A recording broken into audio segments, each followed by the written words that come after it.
There are certain realizations in life that do not arrive as thoughts. They arrive as disturbances, a subtle fracture in the ordinary rhythm of existence, a quiet but undeniable feeling that the life you are currently living and the life you are capable of living are no longer the same thing. Most people encounter this sensation in silence, late at night, during long drives, in the middle of conversations that suddenly feel strangely hollow. A person pauses for reasons they cannot explain and feels the unbearable weight of unrealized possibility pressing against the interior of their existence. It is not always dramatic.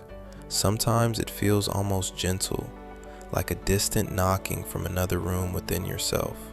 But once heard, it becomes impossible to fully forget, because there is something terrifying about recognizing that your current identity may only be a fraction of what rests dormant within you. The human being is a layered creature. What most people call the self is often merely the visible surface of a far deeper architecture. Beneath habit, beneath personality, beneath social performance and routine, there exists undiscovered capacities waiting for conditions strong enough to awaken them. Unused courage, unexpressed brilliance, unforged discipline, a voice never fully spoken, a life never fully attempted. And perhaps this is why human beings suffer so profoundly from stagnation. Not because comfort is evil, but because somewhere within us there exists an instinctive awareness that we were designed for expansion. Observe nature carefully. Nothing alive remains motionless for long. Roots stretch toward water, flames climb upward, galaxies spin endlessly through silence. Existence itself appears governed by movement, and yet modern man attempts to freeze himself inside familiarity, inside repetition, inside safety, inside carefully managed limitation. He calls this stability, but often it is merely fear refined into routine. For there comes a point in many lives where the individual no longer suffers from lack of opportunity, but from the refusal to answer the call emerging from within themselves. That call takes many forms.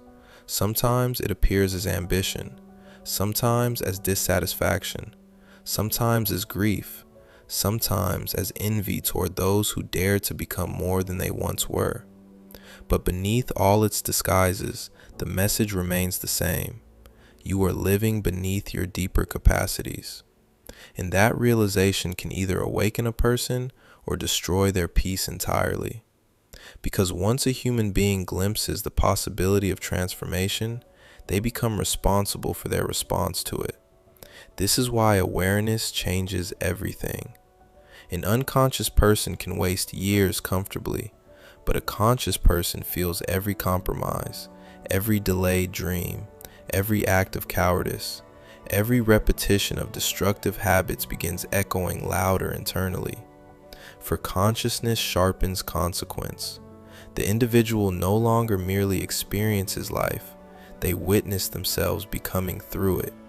And becoming is never neutral. Every day shapes the architecture of a person. Every repeated thought strengthens certain pathways while weakening others. Every action rehearses identity. Every avoidance becomes psychological conditioning. A human being is constantly sculpting themselves through repetition.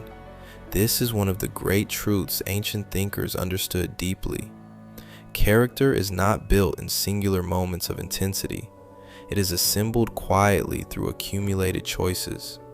A person becomes courageous by repeatedly confronting what frightens them. They become disciplined through repeated resistance against impulse. They become weak through repeated surrender to comfort.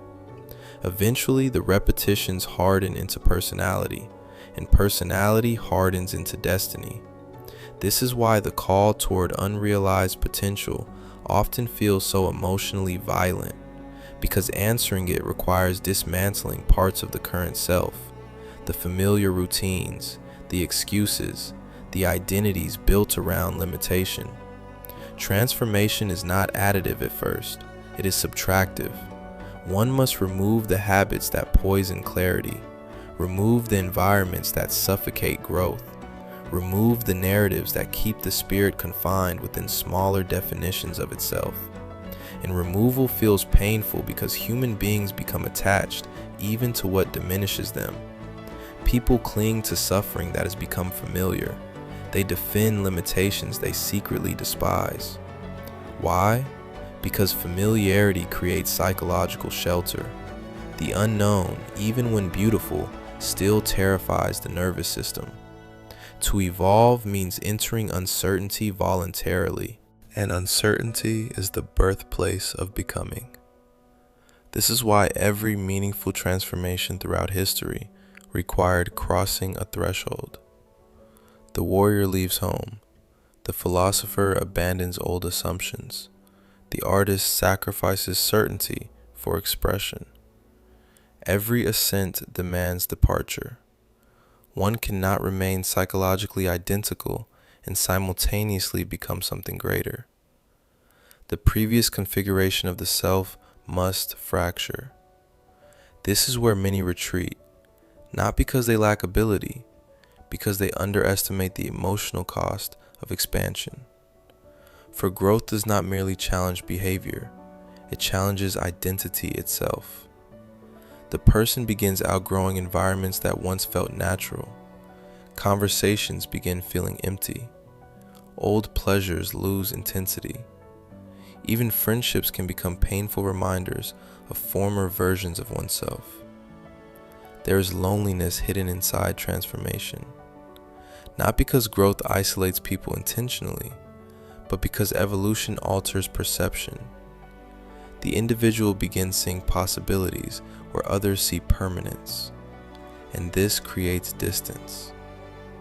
For those still asleep inside limitation, often resent those attempting to awaken beyond it. History repeatedly demonstrates this tragedy. Human beings praise transformation after it succeeds, but resist it while it is occurring. The visionary appears insane before becoming admired. The disciplined appear obsessive before becoming respected. The revolutionary appears dangerous before becoming historic. This is because society instinctively protects equilibrium. Anything that disrupts the ordinary structure of existence initially appears threatening. And perhaps this is why answering the call toward higher possibility requires a certain willingness to walk alone for periods of time.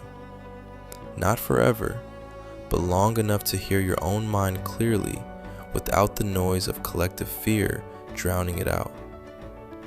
Because the world possesses endless methods of reducing people back into predictability. Consume, repeat, entertain yourself endlessly. Avoid difficulty, avoid silence, avoid self-examination. For silence is dangerous. In silence, people begin hearing themselves, and the deeper self often asks uncomfortable questions. What if you are capable of far more than this? What if your exhaustion comes not from effort, but from resisting your own expansion? What if the reason you feel restless is because your deeper nature refuses to accept confinement? These questions alter lives, because eventually, a person realizes that the greatest threat to their existence was never failure. It was unconscious living. To move through decades mechanically, to inherit identities from culture without examination, to die having never fully encountered one's own capacities. That is the true catastrophe, not pain, incompletion. And yet hidden within this realization is extraordinary hope. Because if the self is shaped continuously, then no condition is entirely permanent. The anxious can become steady. The weak can become formidable. The lost can become purposeful. Not instantly, but gradually. The same way mountains are carved by rivers, through repetition, pressure, persistence.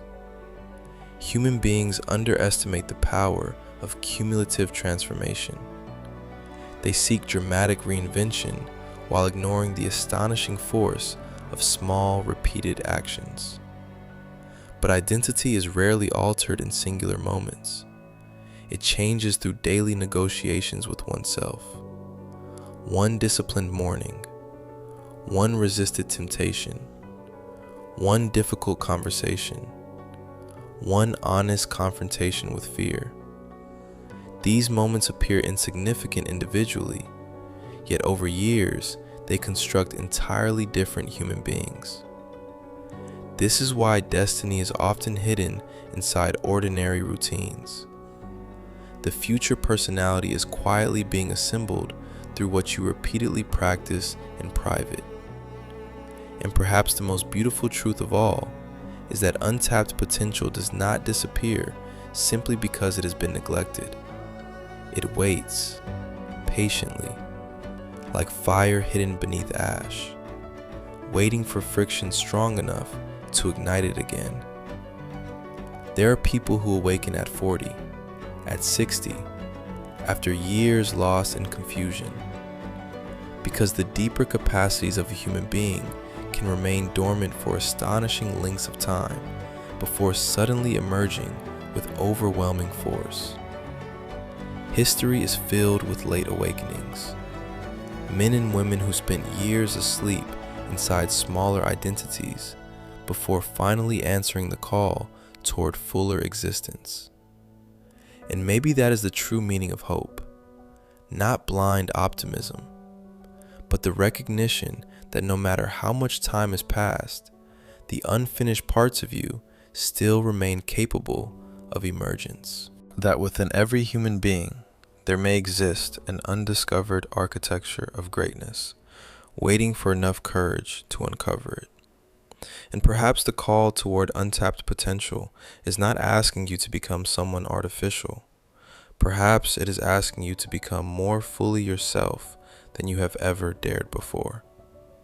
To remove the fear, the passivity, the endless distraction, the inherited limitations, and to stand face to face with the immense figure your existence has been quietly attempting to grow into all along.